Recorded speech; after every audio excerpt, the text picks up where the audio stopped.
오늘은 바벨론의 멸망 예언 첫 번째 말씀입니다. 바벨론의 멸망 예언.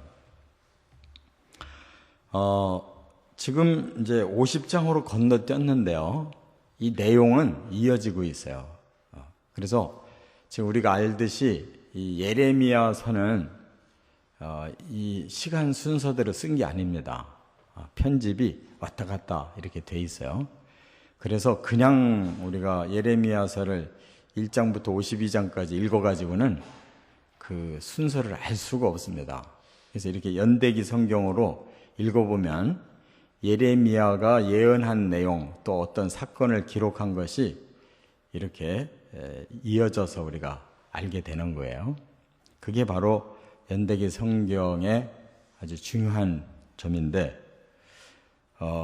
지금 앞에 힌트를 이 연대기 성경 가지신 분들은 이 50장을 시작하기 전에 51장, 59절을 그 앞에다 딱 넣어줬어요. 이게 힌트예요. 그러니까 이 때가 언제냐? 지금 50장과 51장이 같은 내용이 쭉 이어지는 거예요. 두 장이. 근데 이 말씀이 주어진 때가 언제냐 하면 유다의 시드기 왕 제4년이다. 그래서 지금 우리가 앞에서 예레미야 23장 얘기를 하고 있던 그 타이밍이에요. 똑같이. 시드기야가 왕된 지 4년째다. 그래서 거짓 선지자가 그때 역사했었고 이번에는 이제 바벨론의 멸망을 하나님이 예언하신 것이에요. 그런데 여기 보니까 그 예레미야 51장 59절에 이 스라야라고 하는 사람이 왕과 함께 바벨론으로 갈 거다. 그때 이 말씀을 예언의 말씀을 50장 51장을 책으로 만들어서 가지고 가라. 그래서 바벨론에 가서 선포해라. 그리고 이 책을 돌멩이를 묶어가지고 유브라데 강에다가 던져서 잠기게 해라. 내가 바벨론을 그렇게 멸망시킨다.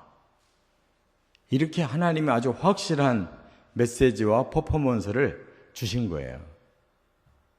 그렇기 때문에 어떻게 시드기야 왕 4년에 왕이 바벨론을 갈까? 의문이 생기는데 그거는 조공드리러 간 거예요. 조공을 바치러 간 거예요. 그때에 이제 예레미야를 통해서 하나님이 스라야라는 사람에게 네가 예언을 다 밝혀주고 그걸 책으로 만들어서 그 사람 손으로 가져가서 거기서 선포하고 거기서 유브라데 강에다가 빠뜨려라. 그러면 내가 그대로 이루어지게 할 거다. 근데 이 말씀이 이렇게 예언되어지고 선포한 대로 성취된 것이 말하자면 편하게 말하면 70년 후라 그 말이에요. 이제 아직 완전히 멸망도 안 된 상태예요. 시드기야 11년에 완전히 멸망되는데 이미 하나님은 이스라엘의 포로된 자가 70년 만에 돌아온다고 그랬어요. 그러니까 1차 포로가 BC 605년에 1차 포로 다니엘도 이렇게 들어갔잖아요. 다니엘서에 보면 다니엘이 예레미야의 이 책을 보고 깨달았다는 거예요. 70년이 우리가 돌아가는구나.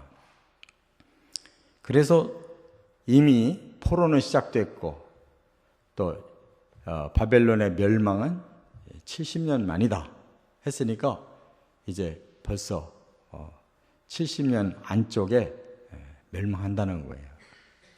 그렇기 때문에 포로들에게 이 소망을 전해주려는 거죠. 오늘 본문에 하나님께서 세 단계로 이제 예언을 하시는 거예요. 상상도 할 수 없었던 이제 막 포로되어 갔는데 아직도 멸망이 이제 세 번째 침략 때 멸망을 당해야 될 이러한 위기 상황에 먼저 바벨론이 멸망하고 포로에서 돌아온다는 것을 먼저 말씀하는 거예요. 그럼 하나님의 스케줄은 정해져 있어요. 그래서 이제 50장, 51장을 우리가 쭉 상고할 겁니다. 첫째, 1절부터 3절까지는 북쪽 나라가 침략하여 바벨론이 함락된다. 이렇게 선포하신 거예요. 바벨론도 함락되는 날이 오는데 어떻게 해서 함락되느냐? 북쪽 나라가 쳐들어온다는 거예요. 바벨론보다도 더 북쪽 나라. 거기가 어디냐면 메데라는 나라예요. 그 오른쪽에 파사. 이 메데와 파사가 연합해서 쳐들어와서 바벨론이 멸망당합니다. 그대로 이루어지는 거예요. 그래서 하나님께서 이 사건을 미리 보여주시는 예언하는 이유가 뭐냐? 나라들에게 전파하라. 모두에게 공포하라. 왜? 하나님이 계획하신 대로 이루겠다는 것을 미리 다른 나라 사람들한테도 다 알게 해라. 그렇게 되는지 안 되는지 지켜보라고 다 밝혀라. 드러내라. 그랬어요. 우리는 이미 지나간 과거니까 역사와 이 말씀을 비교해 보면 그런 사실이 이미 이루어졌다는 걸 알지만 이 사건이 일어나기 이전 사람들은 전혀 상상도 못할 일이잖아요. 이제 바벨론에게 먹히기 시작했는데 오히려 바벨론도 다른 나라에 의해서 망할 거다라는 것을 하나님 미리 말씀하는데 그거를 다 선전해 놔라는 거예요. 전파하고 선포해 놓으라는 거예요. 이만큼 예레미야는 적어도 70년을 더 앞서서 지금 살고 있는 거예요. 하나님을 믿기 때문에 그 하나님이 주신 미래의 예언을 그가 들었고 알고 있기 때문입니다. 이처럼 우리 그리스도인들도 마찬가지로 지금 오늘만 쳐다보면 안 돼요. 앞으로 일어날 일을 이미 하나님 예언해 놓으셨어요. 앞으로 어떻게 될 거다. 어떤 세상이 올 거다. 우리는 그걸 믿으면 예레미야처럼 미리 70년 전에 알고 있는 것과 똑같아요. 그래서 그들이 함락을 당하고 벨이 수치를 당하고 무로닥이 부스러질 것이다. 그런데 여기 벨과 무로닥은 다 바벨론의 우상이에요.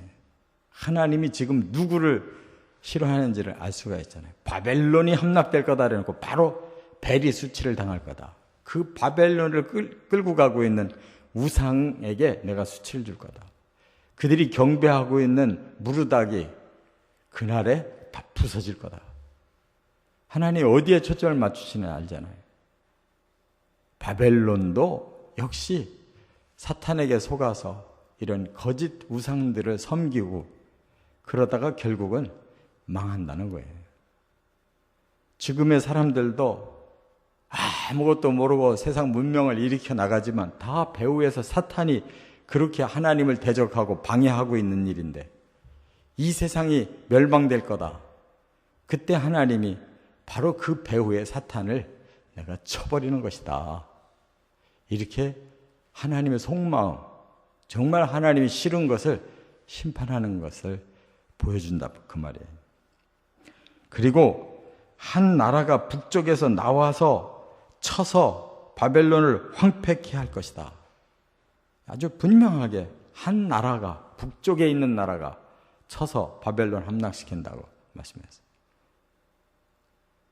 고레스라고 하는 왕이 메데와 파사를 연합해서 쳐들어와서 바벨론이 함락당합니다.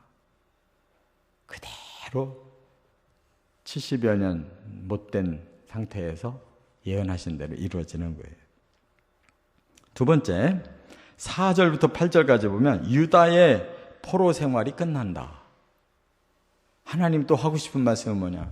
지금 너희들이 포로가 시작됐지만 이제 1차, 2차 포로밖에 안 갔어요. 이제 3차 멸망이 남았고 마지막 포로가 또 있는데 그들이 포로로 가기도 전에 이미 너희들은 포로가 끝나는 날이 온다는 거예요. 얼마나 소망스러워요. 그런데 그날 누가 함께 돌아오느냐? 이스라엘과 유다가 함께 돌아온대요. 말하자면 이스라엘 나라는 아수르에게 멸망을 당했잖아요. 그런데 그 아수르가 바벨론에게 멸망당했거든요. 근데 바벨론이 또 멸망을 당하면 그 속에서 흩어져 살던 이스라엘 사람들, 또 뒤에 포로로 끌려간 1, 2, 3차의 그 유다 백성들, 바벨론의 멸망과 더불어서 다 돌아온다. 왜? 고레스 왕은 포로로 끌어가는 정책이 아니에요. 그 나라만 정복하고 백성들은 다 그 민족대로 다 모여서 살게끔 만들어줬기 때문에 이스라엘 사람들도 자기 고국으로 올 수가 있는 거예요. 사마리아 땅으로. 유다 백성들도 다시 유다 땅으로 돌아올 수가 있는 거예요. 하나님은 미래의 그 왕들의 정체까지 알고 계시기 때문에 미리 말씀한 거예요. 그래서 다 돌아온다. 그래서 포로에서 돌아옴으로써 이스라엘과 유다는 다시 통일왕국이 된 거예요. 또 우리나라도 잘 생각해 봐야 돼요. 정 우리가 하나님 앞에 회개하지 않고 하나 되려고 안 하면 둘 다 망한 다음에 다시 나중에 합해질 수도 있는 거예요. 이게 하나님 지금 방법이에요. 이스라엘과 유다에 대한. 하도 자기들끼리 합하지 않고 계속 우상 섬기고 죄지니까 둘 다 멸망했다가 나중에 한민족으로 돌아오잖아요. 고레스에 의해서. 그리고 하나님이 뭐를 여기서 강조하시느냐? 얼굴을 시온으로 향해 오라 그랬어요. 시온을 향해 오는 거예요. 자기들이 일군 땅으로 오는 게 아니라 하나님이 일구어 주시고 선민들을 행복하게 만드시는 시온으로 오라는 거예요. 근데 이 사람들은 시온의 개념이 약해. 그러니까 또 범죄하고 자기들이 또 주도권을 가지고 막 독립전쟁하고 이러다가 또 망한 거예요. 시온을 세울 생각을 안 하고 하나님을 경외하고 하나님이 운영하시는 나라를 세울 생각을 안 하고 자기들이 또 하려고 하니까 또 망한 거예요. 로마에 망한 거예요. 그래서 하나님이 원하시는 말씀은 오라 잊을 수 없는 영원한 언약으로 그랬어요. 내가 너희를 돌아오게 하는 것은 그 영원한 언약을 이루기 위해서다. 중요한 단어들이 이런 거예요. 시온으로 오라는 거고 언약으로 돌아오라는 거예요. 그리고 여호와와 연합하라. 뭐 그들이 고생 끝 이것만 생각하고 오는 게 아니에요. 하나님하고 합치려고 오라는 거예요. 이 벌써 목적이 다르잖아요. 하나님이 유다를 돌아오게 하는 목적은 시온을 세우기 위해서, 언약을 이루기 위해서, 하나님과 다시 하나 되게 하기 위해서. 우리가 신앙생활하는 목적이 여기 있는데 우리 목적은 딴 데 있다 그러면 안 되는 거예요. 신앙생활 왜 하느냐? 바로 하나님의 언약으로 구원받기 위해서, 하나님의 나라를 우리가 들어가기 위해서, 하나님의 백성으로 하나 되기 위해서 신앙생활 하는 거예요. 아, 예수 믿고 잘 살아보자. 예수 믿고 이 세상에 출세하자. 예수 믿고 내 소원 풀리자. 내가 아니에요. 하나님 중심인 줄 믿습니다. 끝으로 그리하면 그들은 잃어버린 양떼였기 때문에 목자를 잘못 만나서 그들이 이렇게 흩어졌던 거기 때문에 이제는 하나님이 처소가 되시고 하나님이 소망이 되셔서 그들의 범죄했던 걸 용서하고 불러들인다는 거예요. 하나님이 처소래요. 잘못된 목자를 만나서 그들이 헤맸을 뿐이에요. 이제는 하나님의 품으로 돌아오는 거예요. 하나님의 소망을 그들이 품고 이루어지는 것이다. 그래서 양떼에 앞서가는 순염소같이 돌아오라 그랬어요. 양과 염소가 성격이 뭐가 달라요? 양은 그냥 온순하게 뒤따라가는 성격이 있는데 순염소는 성격이 강해서 앞질러가는 성격이 있어요. 이제 너희들이 돌아올 때는 하나님 앞에 순염소처럼 달려와라. 양들처럼 천천히 뒤따르려고 하지 말고 하나님만 향해서 쏜살같이 돌아와라. 이렇게 하나님이 그 마음을 지금 호소하고 계셔요. 하나님이 더 기다리시는 거예요. 이스라엘과 유다의 포로들이 돌아오는 걸 더 기다리고 계셔요. 그 심정을 깨닫고 순염소처럼 달려오기를 원하셔요. 끝으로 세 번째, 9절부터 16절에 보면 바벨론의 범죄를 심판하신다. 하나님의 속마음은 뭐냐면 죄에 대해서 나는 공의의 심판하겠다는 거예요. 그래서 바벨론을 이제는 칠 수밖에 없다. 한때 바벨론을 사용했지만 너무나 잔인하고 너무나 하나님의 생각과는 반대로 자기를 높이고 온 세상을 그렇게 괴롭히고 학대한 자를 용서할 수 없다. 그 죄값을 묻는다는 거예요. 바벨론의 멸망은. 그렇기 때문에 여기서 분명하게 말씀했어요.